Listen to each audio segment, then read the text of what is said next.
ஒரு காலத்தில் நான் அப்படி இருந்தேன், கெட்டவனாக இருந்தேன். இப்போ எனக்குள்ள புதிய ஜீவன் இருக்கு. தேவனோடு இணைக்கப்பட்டிருக்கிறேன். அந்த தேவன் நல்லவர்.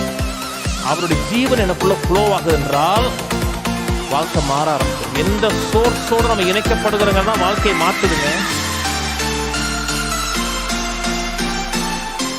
உங்களுள்ள சகல நன்மைகளும் தெரியப்படுகிறதுனாலே விசுவாசத்தின் அந்நியோந்தியம் கிறிஸ்து இயேசுவுக்காக பயன்பட வேண்டும் என்று வேண்டுதல் செய்கிறேன். இது லிவிங் பைபிளில் போடுறேன், த லிவிங் பைபிளில்.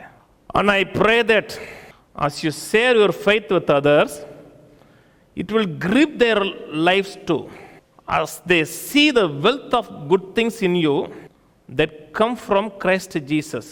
கிறிஸ்து இயேசுவின் மூலமாக உங்கள் வாழ்க்கையில் வைந்திருக்கிற அந்த நற்காரியங்களின் நிறைவை அவர்கள் காணும் பொழுது, அதாவது உங்கள் விசுவாசத்தை மற்றவங்கள்ட்ட ஷேர் பண்ணுறீங்க.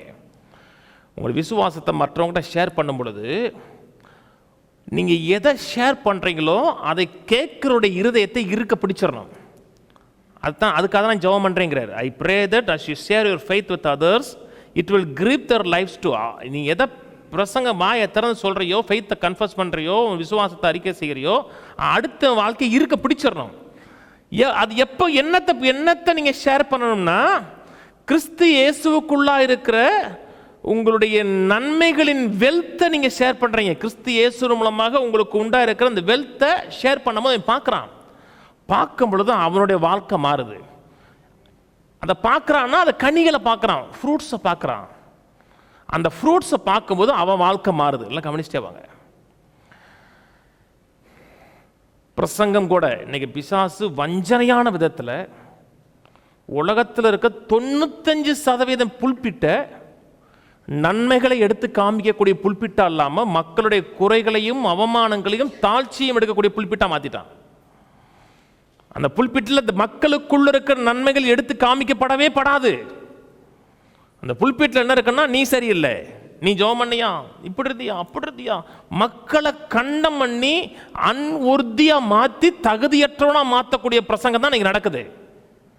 நீ நல்லவன் கிடையாது, உன்கிட்ட நன்மை ஒன்று இல்லைன்னு ஒரு கன்க்ளூஷனுக்கு வந்து அவனை அழுதவனா மாற்றி அவனை குறையுள்ளவனா மாற்றி போயிடுவாங்க.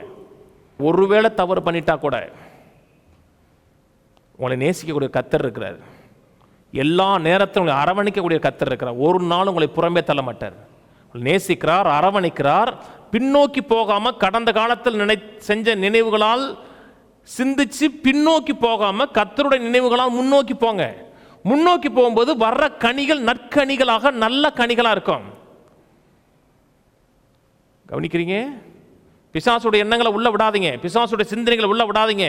பிசாசு உங்கள்கிட்ட பேசுவான், நீ பொய் சொல்ற, நீ திருடுற, நீ அப்படி பண்ற, இப்படி பண்ற, கீழ்ப்படிய மாட்டுக்க, முரட்டாட்டம் பண்றவனா இருக்க, நீனும் கீழ்ப்படிய மாட்டுக்க, நானும் கீழ்ப்படிய மாட்டேன், நீனும் முரட்டாட்டம் பண்றவே, நானும் முரட்டாட்டம் பண்றவேன், அப்ப நீ நானும் ஒன்று தானே அப்படிமா. இல்லை, நீ பொய்யனும், பொய்க்கு போய் நீ என்கிட்ட ஒன்று சொல்றன்னா அப்ப நான் அப்படி இல்லைன்னு அர்த்தம். நீ சொல்றது எதுவுமே உண்மை கிடையாது, நீ சொல்றது அத்தனையும் பொய். ஒரு காலத்தில் நான் அப்படி இருந்தேன், கெட்டவனாக இருந்தேன். இப்போ எனக்குள்ள புதிய ஜீவன் இருக்கு. தேவனோடு இணைக்கப்பட்டிருக்கிறேன். அந்த தேவன் நல்லவர். அவருடைய ஜீவன் எனக்குள்ள ஃப்ளோ ஆகுது என்றால் வாழ்க்கை மாற ஆரம்பிச்சிடும். எந்த சோர்ஸோடு நம்ம இணைக்கப்படுகிறவங்க தான் வாழ்க்கையை மாற்றுதுங்க. கர்த்தர் நல்லவர், அவருடைய எண்ணங்களால் நினைக்கப்படுகிறதா உங்க வாழ்க்கை மாறும்.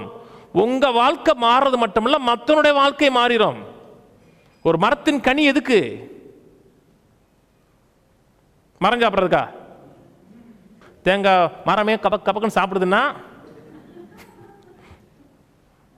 பழம் எதுக்குங்க?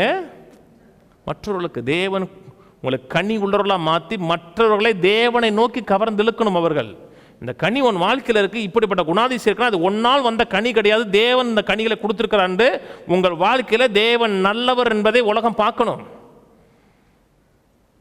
7ஆம் வசனம், பிலோமன் 1:7 பார்ப்போம். சகோதரனே, பரிசுத்தவானுடைய உள்ளங்கள் உம்மாலே இளைப்பாறும்படியால் உம்முடைய அன்பினாலே மிகுந்த சந்தோஷமும் ஆறுதலும் அடைந்திருக்கிறோம். பரிசுத்தவானுடைய உள்ளங்கள் உம்மாலே ரெஃப்ரெஷ் ஆயிருக்கிறான். நீங்கள் நன்மைகளை எடுத்து சொல்கிறீங்க, நிறைவே எடுத்து சொல்கிறீங்க, உங்களுடைய இருதயம் ரெஃப்ரெஷ் ஆகும். வந்ததை காட்டில் உங்களுக்கு இருதயம் கொஞ்சம் நிறைவாக இருக்கா? இல்லை பாஸ்டர், எனக்கு ரொம்ப குற்ற உணர்வாக ஃபீல் பண்ணுறேன், நான் தகுதி இல்லவனாக ஃபீல் பண்ணுறேன், நான் ரட்சிக்கப்படலையோங்கிற எனக்கு உணர்வு எனக்கு வந்துருச்சு, நான் அப்படி இருக்கா? உங்கள் இருதயம் தேற்றப்பட்டிருக்கிறதா?